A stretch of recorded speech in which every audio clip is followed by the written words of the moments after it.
Welcome to my channel.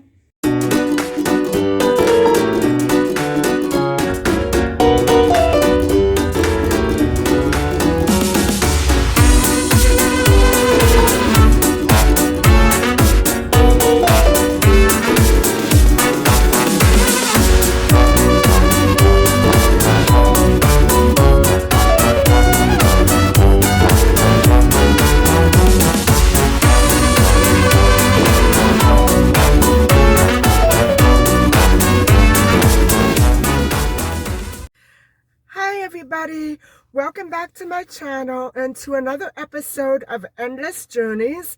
And I hope everybody is doing okay today.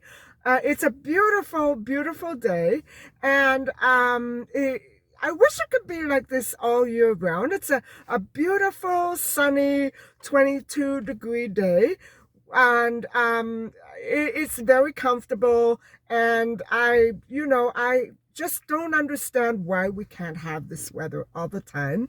And I am going to be filming another segment for a different video right after this. So I'm on a time crunch. And I'm sorry that I made the last two vlog episodes so lengthy. My problem is that I can't see my timer because the camera stand, it blacks it out. So it's a weird situation. I have to take this off and go by this. And I'm not good at that. I keep forgetting to take it off, right? So anyway, yesterday I uploaded the Lindsay Nichols missing kid case. And I wanted to say that since uploading it, 4 more people in my city at Moss Park, the area near where Tracy Kandinger used to work. And Tracy was another missing kid case that I went over several months ago, back in the spring, summertime. And so Moss Park is indeed quite a sketchy area, and there are a lot of squatters and campers, homeless people, maybe people visiting from out of state, whatever have you. And so it's another one of those areas that require certain sorts of bylaws in order to prevent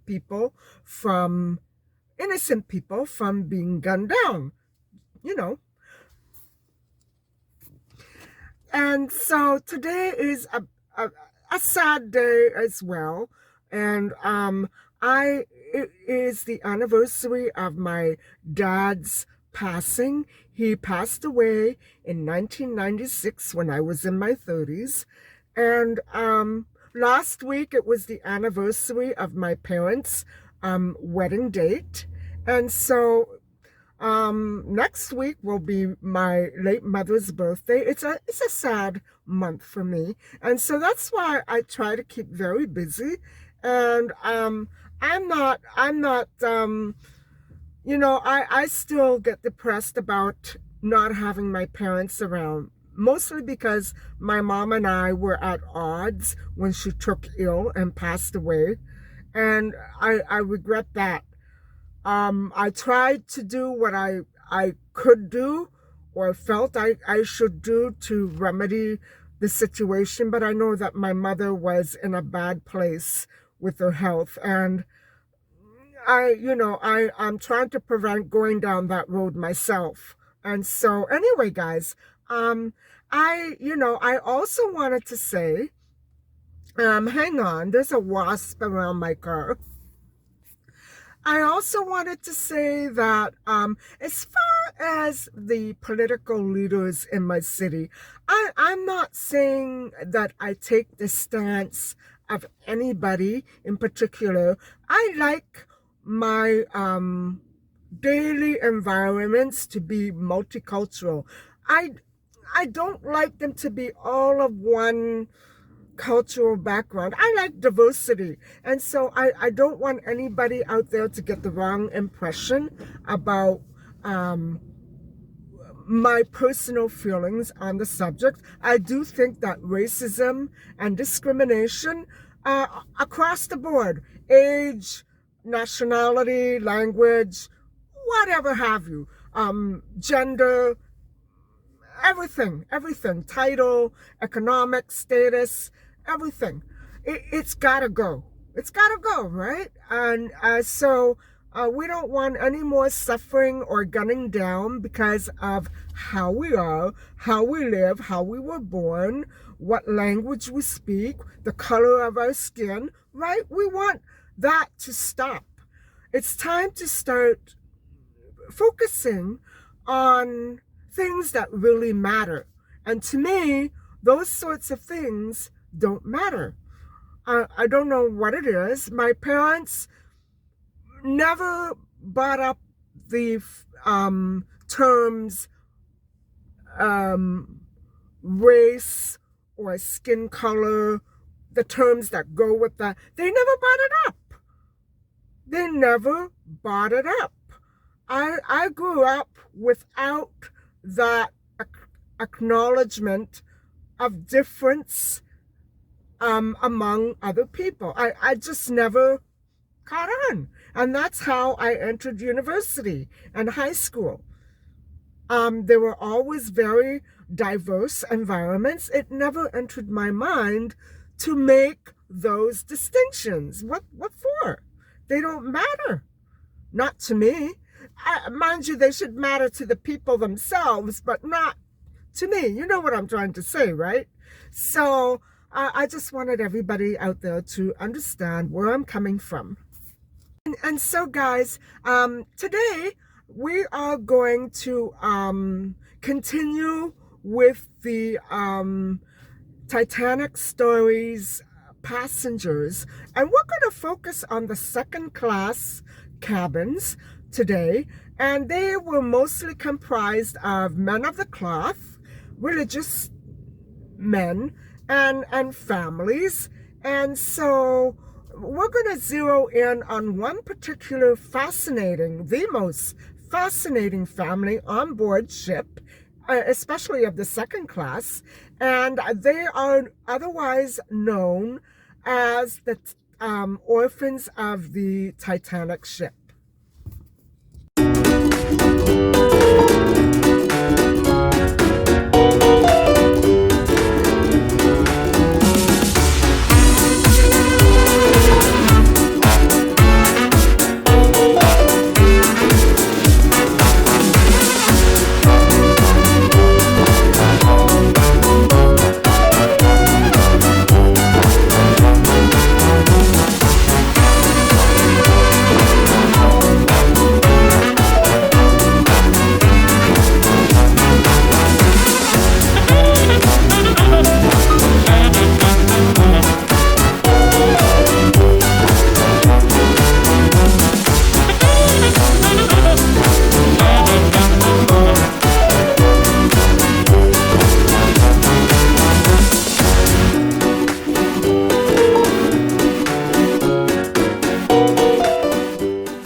I want to first off make that distinction that I am right now focused on telling the stories of the survivors, the surviving passengers of the Titanic, which sank in 1912, April.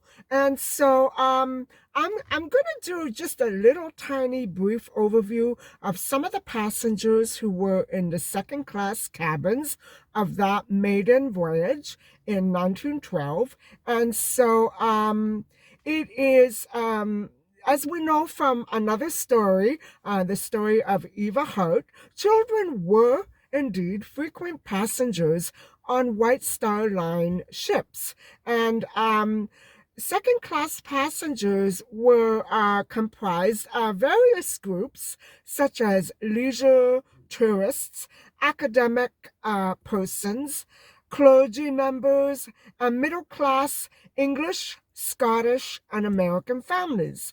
So, second class passengers had their own space for library, lounging, and also the men had access to a private smoking room, which would be probably pretty much forbidden nowadays, right? And so second class children read children's books in that library, or played games such as shuffleboard right on the second class promenade. And this is where those two little boys that I'm going to be talking about today, they had vivid recollections of playing on that promenade. And so, all right, so there was a 12-year-old child named Ruth Becker who did pass the time by pushing her 2-year-old brother Richard around the enclosed promenade in a stroller which was provided by White Star Line ships. And so on this particular cruise, there were two Roman Catholic priests on board, and I'm not even going to try to pronounce their names. And so they both perished, guys. I believe they both perished because they were saying mass for those who were trapped and those who were, in serious trouble and couldn't get off the ship. And so they perished. And, okay, so these priests were of English and Irish backgrounds. And so they were traveling along with the rest of the passengers aboard ship. And so included in these collection of holy persons was actually, well, he was a school teacher. His name was Lawrence Beasley, and he actually spent a lot of time studying in the library, and he did survive. And 2 months after the sinking of the Titanic, he actually wrote and published his own account, his own narrative, eyewitness account, The Loss of the SS Titanic. That would be interesting reading, right? However, it is of my opinion that the most fascinating three second-class passengers was a French family, actually at that time a motherless family, the Navratils. They were traveling under an assumed name, Hoffman.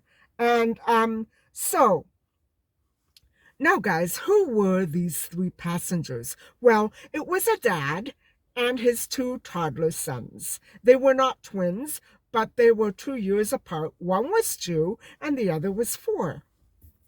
So, what were they really all about? Well, I'm going to tell you the story. And so this takes us back to 1907 in London, England, on the 26th of May, where a Slovak immigrant, Taylor, married a beautiful Italian lady, Marcella Caretto, of France. And they were married, actually, in London, but they resided in Nice, France. And so Michel Jr.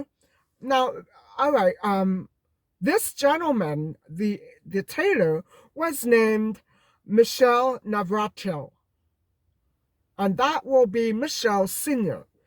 But he went on. They had two boys, and the first boy was named Michel Jr., and he was born on June the 12th, 1908, in Nice, France. And guys, Nice, France is as beautiful as Como Lake, Italy. I can't decide between the two where I would live, but definitely in one or the other, maybe a little of both. It's a beautiful, beautiful, beautiful part of France. And when my tour stopped there, not the 2016 tour, another tour that I may talk to you about later on, I won all kinds of money at the casino, and then we had to leave. Drat. So it's a beautiful place, guys. I still cannot get over the incredulous views that I had as our bus passed through those beautiful mountains. Anyway, let's get back to the story. And so the younger brother, Edmond, was born on March the 4th, 1910. And so there were two boys, Michel and Edmond. And so eventually, guys, the marriage did become troubled, and there was a very good reason for that. Michael, or Michel Sr., was cruel to Marcella, and they even though they were happy at first, they opened their own tailoring dress shop. And so they were both in the fashion industry. Sounds like a dream come true. I mean, where in France would you open a fashion shop if not in Nice? And I remember shopping in the shops of Nice, and I couldn't stop. I couldn't stop. The bus literally took off with me running down the street after it with half an outfit because they wanted to tailor it for me. It was too big. And so I left half the outfit there, even though I had paid for it. Drat that bus driver. Oh, he was something else. So, guys, around the time that they had the first baby, Michel Jr., they opened their own shop, which had dressmaking. I understand the kind of a shop it was. They don't really exist to that extent here in my country, not very much. Although many shops you go into, they will tailor it for you, a phenomenal fee. And so, it was after the first baby was born that they were considerably happy. But after the second baby, Edmond, came along, the dad, Michel Sr., became very cruel and abusive. I am assuming it concerns abuse on both scales, verbal and perhaps physical. And so at 21, Marcella, who was a beautiful Italian lady, began to instigate divorce proceedings. She was only 21 with two babies. And so that's the story. And in early 1912, they did separate. The couple separated. And at the time of the Titanic's maiden voyage in April, this couple had been fighting in court over custody of the two children. And so while that was going on, the boys were put into temporary care until the judges had decided, who would actually get full custody. They were debating. And so while they debated that decision, the boys were not with their parents, not with either one of them. And so that is a quite a different system. I don't know if it's still like that in France. I'm not sure. And so Although Marcella was awarded full custody eventually, she did allow the boys to spend Easter Monday with their father. And this reminds me a bit of the story about the Shep twins, who are to this day still considered missing. And so I did review that case many, many months ago. And so, if you would like to go through my videos, I'm sure you'll find it. Anyway, Michel Sr. did not take to the decision of the judges very well. And I can understand a father being devastated at being awarded only visitation rights. But if he was violent with Marcella, I can understand the judge's decision wholeheartedly. Whether or not he would have put a finger on those two babies is besides the point, really.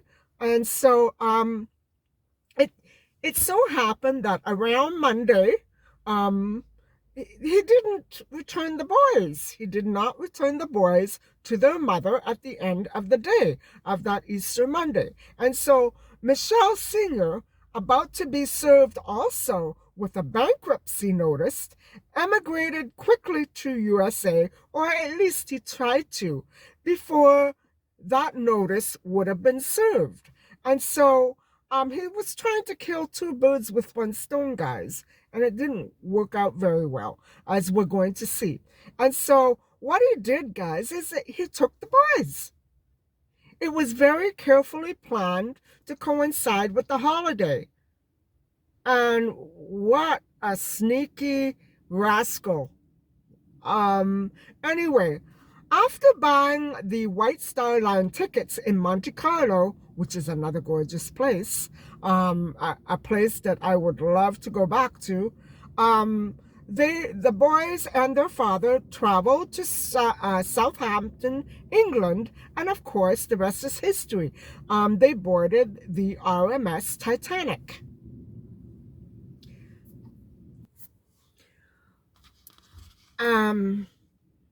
Okay, I'm keeping track. And so, now guys, it must be that due to the lack of digital communications at that time in 1912, that criminals must have been much harder to catch up with in those days. And so it has to be so.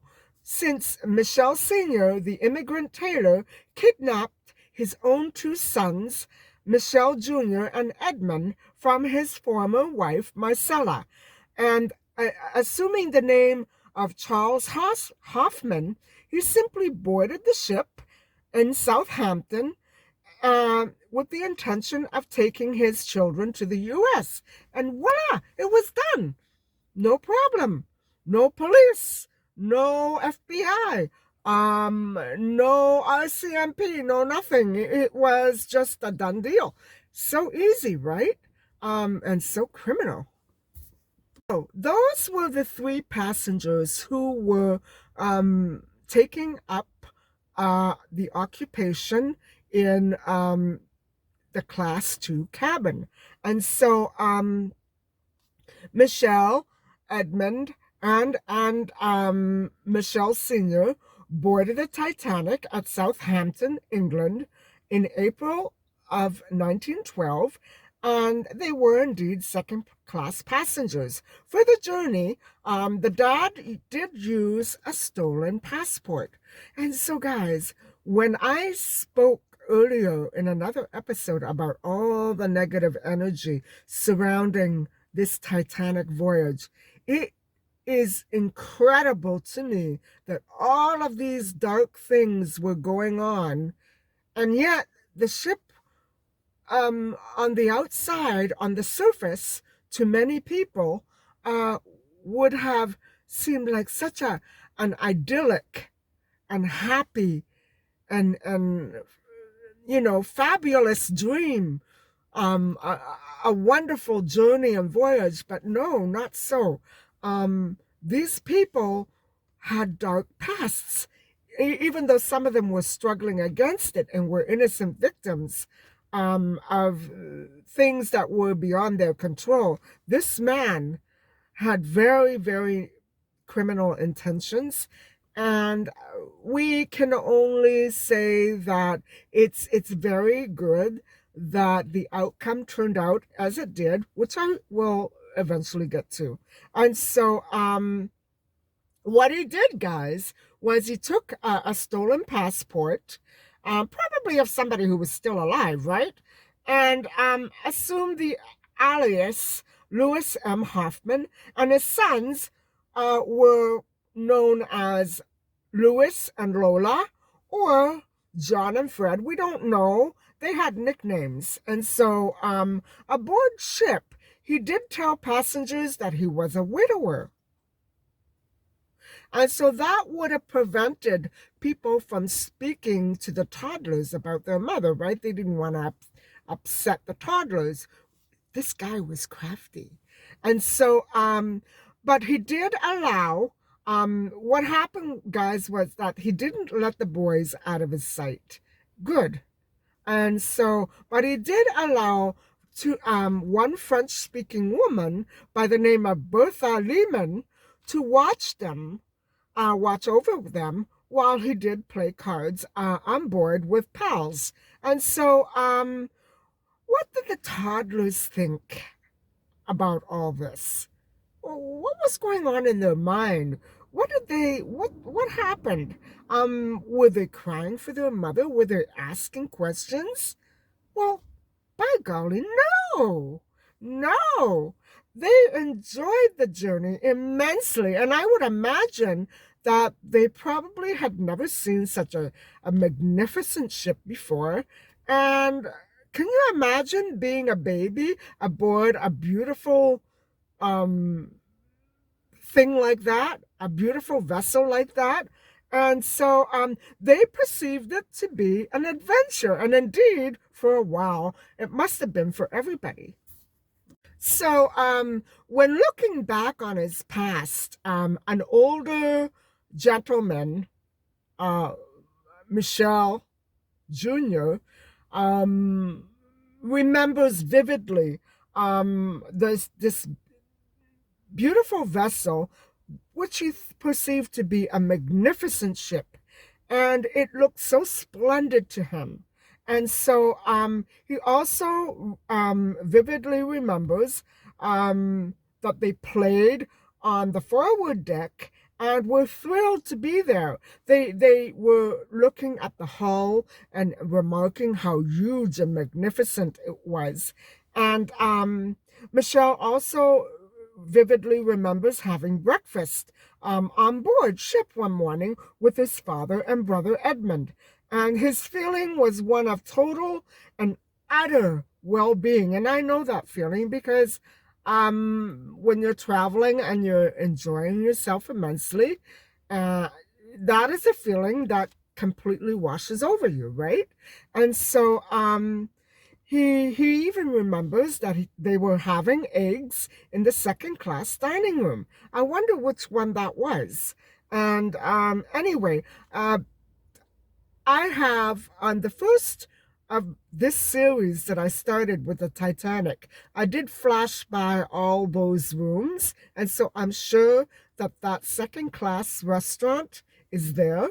And so just in case you're interested. Michel vividly also remembers the sea as being stunning as it moved through the waves of the ocean. So what a vivid memory, guys. And so after the collision with the iceberg at 11:40 p.m. on the 14th of April in 1912, Michel Sr. and another man went into the second-class cabin to wake the toddlers and snatch them from their beds. Michel Sr. placed the toddlers in collapsible lifeboat D. And it was actually the last lifeboat that was successfully launched. Wow. But Michel not quite 4, Michel Jr., not quite 4, claimed that his father told him, when your mother comes for you, tell her that I love her. I expected her to follow us so that we might live happily ever after together in peace and in freedom of in a new world. So I'm not sure if all of that was recounted to her, but that is what he remembers in older age. And so, guys, it's very sad that he must have regretted his choice to take those boys aboard ship and steal them. It was maybe nature getting back at him in a sneaky way. Um, I don't say that he deserved to perish, but that is precisely what happened. And so while the toddler boys were in collapsible D, they were fed biscuits by first class passengers, actually by the name of Hugh Woolner. And so when the rescue ship Carpathia arrived, um, the boys were hoisted up onto its desk in burlap sacks. And since they were toddlers and spoke no English, they could not identify themselves properly. And so they were referred to as the Titanic orphans. But really, these two tots who were too young to perceive the gravity of depth, of death, and the the activity around them, they thought it was one big adventure. And if you look at the expression on the older boy's face, which was taken aboard ship, not aboard ship, but after they must have been taken aboard the Carpathia, he really looked like he was having the time of his life. And, it was only later when he grew to be older that he realized the gravity of the situation while he thought it was all such a big adventure. And so they did not comprehend what happened. And so Michel Jr. claimed that he didn't recall being afraid, but he did remember pleasure, especially when he plopped into the lifeboat, when he was hoisted onto the sacks, and he thought it was a grand old time. And so the boys sat next to the daughter of an American banker who saved her own dog aboard ship. And so that incident showed him and the boys that there were indeed vast differences in the people and their statuses aboard ship. And if they had not been in second class, guys, and in third, they certainly would have perished. And they didn't realize that until they looked back on this fabulous memory. So it's a very different recollection than from what Eva Hart gives us. And isn't that unbelievable that people, how they all had different recollections based on when and where and how they were rescued. And so that's something to keep in mind, right? Photographs of the boys were circulated throughout the world in hopes that their mother or any other relative could properly identify these two French toddlers, only known as the Titanic orphans, and by their nicknames, Louis and Lola. And actually, they look like two female toddlers, don't they, in one of the pictures? And so I'm wondering if that was a ruse to disguise their true identity by the dad, right? And so meanwhile, across the Atlantic Ocean, Marcella was frantically searching, of course, for her sons who never showed up at the end of the day that they spent with their father. And so she realized that her ex-husband disappeared with their children, although she had no idea that they boarded the RMS Titanic at the time. And so she didn't even realize that it had been an ill-fated voyage until she saw all the headlines in the papers. Can you imagine what she must have gone through before and after realizing all that? I, I, I just can't. I can't think about it.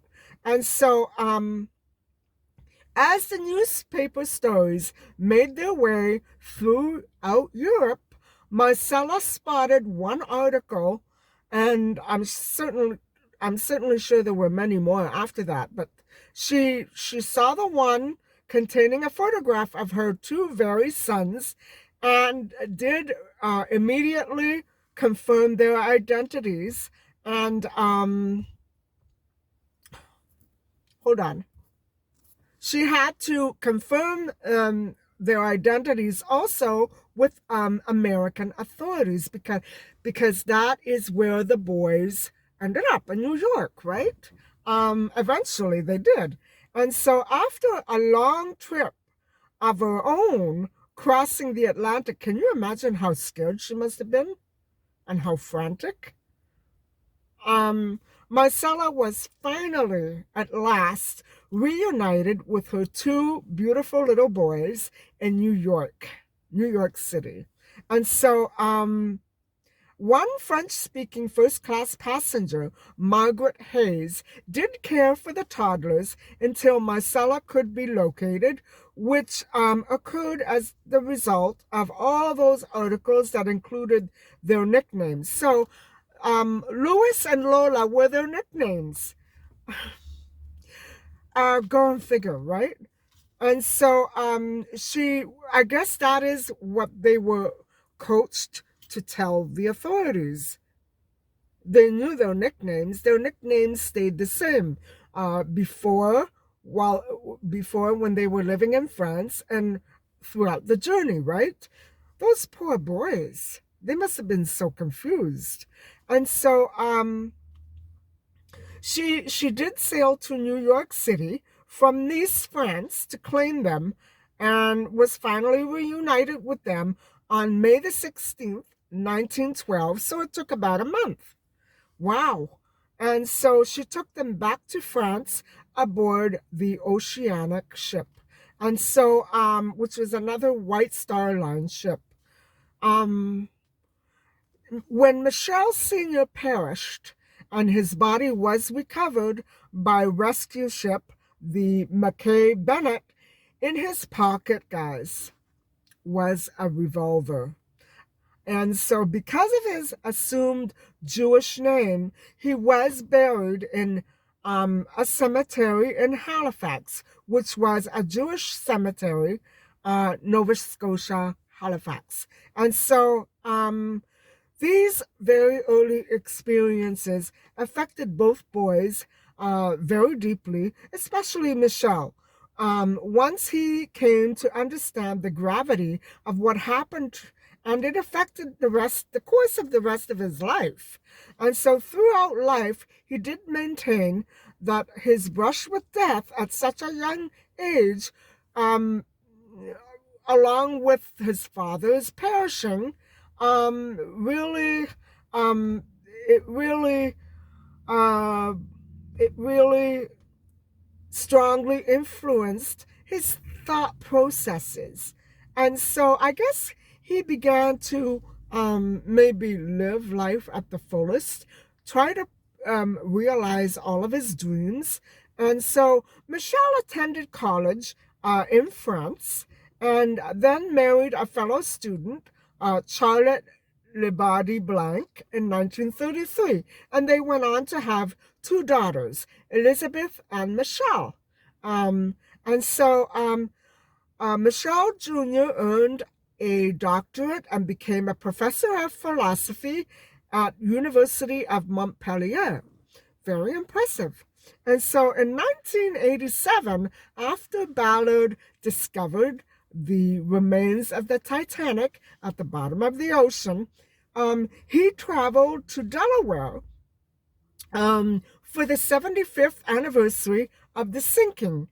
And it was his first visit to USA since 1912. That must have been a little hard, right? So he joined 10 other fellow survivors at the time at a Titanic Historical Society convention in Boston, Massachusetts. In 1996, he also joined other survivors, Eleanor Schumann and Edith Brown, on a cruise to the wreck site, where unfortunately, attempts were made to bring the huge hull to the surface. It didn't work. On the 27th of August, 1996, he traveled to Halifax to see his father's grave for the very first time. And good for him. That must have been so hard. He was one of two survivors to see the 1997 film. So by 1997, there were only two survivors left. And the other one was Eleanor Schumann. And so the thing is that Eleanor was invited by James Cameron, the director or the producer, to actually view the screening of the film, and she went. But Michel Jr. stayed in France and actually watched it at home. And so his daughter recollects that he had such a pleasure. He relived his childhood memories and experience of watching that Titanic ship move through the ocean, just as he remembered it. It was just as he remembered it, guys. Can you imagine reliving that on screen all those decades later, after such a horrific experience, you know? And so it was exactly as he remembered it. And he did react very, very sadly to the scene where the passengers froze to death in the icy water. And he did remark that he hoped that his father, Michel Sr., did not suffer that long before he also perished. That must have been hard, guys. And so Michel lived near Montpellier, France, all of his life, and passed away January the 30th in 2001 at 92. So he missed hearing about the 9/11. And his mother, Marcella, and his brother Edmond both passed away before that.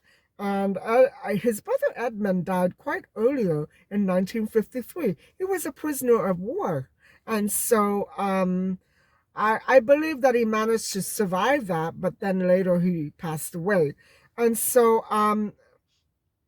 after that, the he after that after the death of Alden Caldwell, another passenger in 1992, who was a survivor, Michel Jr. Remained the last male survivor. So he was the last male survivor. And so, guys, there you have it. I have just a little tiny bit more, and I think I've been speaking for around a half hour. We'll see if I'm right. And so it just happens that this story, besides grabbing my attention, it also grabbed the attention of an actress author by the name of Celia Imrie, Imrie. And I'm going to flash that in the description below. And she wrote a book, a fictional novel based on this story, which is entitled Orphans of the Storm. And guys, I am dying to read this. I'm going to start looking for it immediately. And she also became so fascinated by these two true-life characters who were actually passengers of the second-class cabin. And she did visit Nice. And like me, she sounds just like me when she says she went out for a baguette in Nice and came back with a flat. That sounds so me. And I'm sure I would get on very well with her because I also am quite and thrilled and in love with Nice. And I really want to go back there. And so I also want to find this book because it is based on the very true and factual story of Marcella Carretto, a desperate young Italian woman who went berserk searching for answers after being separated from her children. And so it is a very powerful and eye-opening story. And it retells history, guys. It's real history. I mean, some of the details might have been, fabricated, but it is a real story. And what a perspective to read it from, right? So I hope that you have enjoyed this segment of Endless Journeys. And it is indeed such a fascinating story. And, the way that those boys' lives rolled right out, and Marcella, it's incredible. And so, guys, thank you very much for listening and watching. And please don't forget to like and subscribe. Bye for now.